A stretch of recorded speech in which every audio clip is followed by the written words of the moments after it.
کیا گھر کے کام کرنا اور ساس سسر کی خدمت کرنا بیوی کی شرعی ذمہ داری ہے؟ یہ ہر گھر کا مسئلہ ہے۔ ہارٹ جو ہے نا، آپ نے ڈیبیٹ شروع کرنی ہے ابھی۔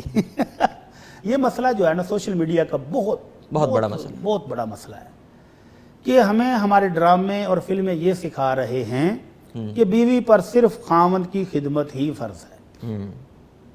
یہ غلط بات ہے، غلط سوچ کو ترویج دی جا رہی ہے، غلط سوچ بڑھائی جا رہی ہے۔ اللہ کے رسول صلی اللہ علیہ وسلم کی تعلیمات سے دوری کی وجہ سے نبی رحمت صلی اللہ علیہ وسلم کا تو فرمان یہ ہے، لیس منا من لم یوقر کبیرنا ویرحم صغیرنا، جو ہمارے بزرگوں کی عزت نہیں کرتا اور چھوٹوں پر شفقت نہیں کرتا وہ ہم میں سے ہے، ہم میں سے نہیں ہے۔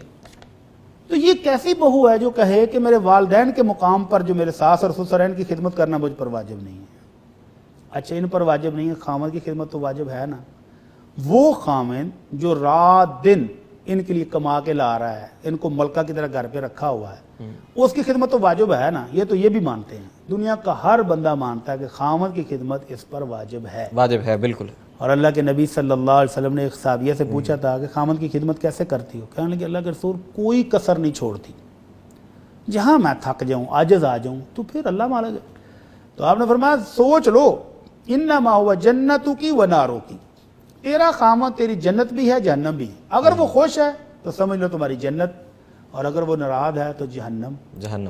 تو اگر خامد یہ حکم دے دے کہ میں تو باہر جا رہا ہوں کمانے کے لیے اور یہ میرے بوڑھے والدین گھر پہ ہیں، ان کی خدمت تم نے کرنی ہے، تو خامد کا حکم اس پر ماننا واجب ہے کہ نہیں؟ واجب ہے، بالکل۔ اگر وہ بیٹا گھر پہ رہے تو والدین کی خدمت کر سکتا ہے، لیکن وہ ان سب کے لیے، بیوی کے لیے، بچوں کے لیے، والدین کے لیے کمانے کے لیے باہر گیا ہے، شام کو واپس آئے گا، تو شام تک وہ ڈیوٹی لگا جاتا ہے بیوی کی کہ میرے آنے تک والدین کا کھانا پینا، لباس، دوائی، ان کی خدمت تم نے کرنی ہے۔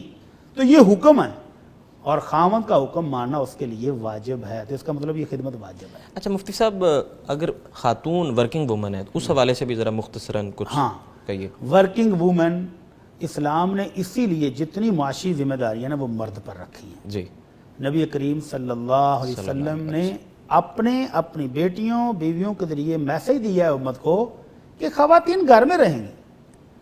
سیدہ فاطمہ الزہرا رضی اللہ تعالی عنہا والد گرامی کے پاس آئیں اور ہاتھ دکھائے، ہاتھ میں چھالے بنے ہوئے تھے، کیا ہے؟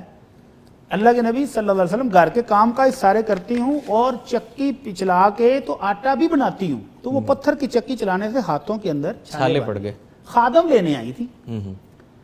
تو اگر جنت کی خواتین کی سردار خاتون سیدہ فاطمہ الزہرا گھر کے کام کاج کرتی ہیں اور کوئی عیب نہیں ہے اس میں، اور آمنہ کے لال نے بھی تسلی دی بیٹا کو غلام آئیں گے تو دیں گے، ابھی فی الحال نہیں۔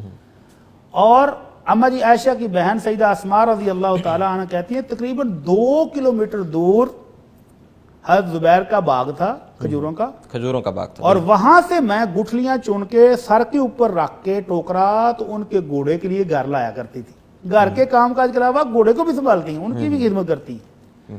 تو یہ مومن عورتیں گھر کے کام کاج کریں، اور اگر ورکنگ وومن ہے جی تو پھر ظاہر ہے ان بزرگوں کو تو کوئی چاہیے، بالکل چاہیے۔ جس طرح وہ بچوں کے لیے کوئی ایک خادمہ یا خادم رکھتے ہیں تو والدین کے لیے بھی رکھیں جی۔ خامد بھی گیا کمانے اور اس کی زوجہ سے محترمہ بھی چلی گئی ہیں کمانے، تو جس طرح بچوں کو سنبھالنے کے لیے ایک خادم رکھا ہوا ہے والدین کے لیے بھی رکھنا پڑے گا۔ اور اگر خامد کہتا ہے جی میں کما رہا ہوں، الحمدللہ میری آمدن اتنی ہے کہ تم سب سکون سے گھر میں رہو، تو پھر اس خاتون کو باعزت طریقے سے گھر میں رہنا چاہیے اور ان بوڑھے بزرگوں کی خدمت کر کے جنت لینے والی باتیں کرنی چاہیے۔ ہمارا اسلام ان بزرگوں کو نکارا اور بیکار نہیں کہتا کہ ان کو کھڈے لین لگا دو، ان کو سٹور روم میں پھینک دو، نہیں، یہ تو جنت ہے، جنت۔ اگر خامد ان والدین کی وجہ سے جنت میں جائے گا تو ان کی خدمت نہ کرنے کی وجہ سے بد نصیب ہوگا، تو بیوی بھی ساتھ ہی ہے۔ تو ان خواتین کو چاہیے کہ ان بزرگوں کی خدمت کر کے اپنی دنیا بھی سنواریں، اور اپنی آخرت بھی سنواریں۔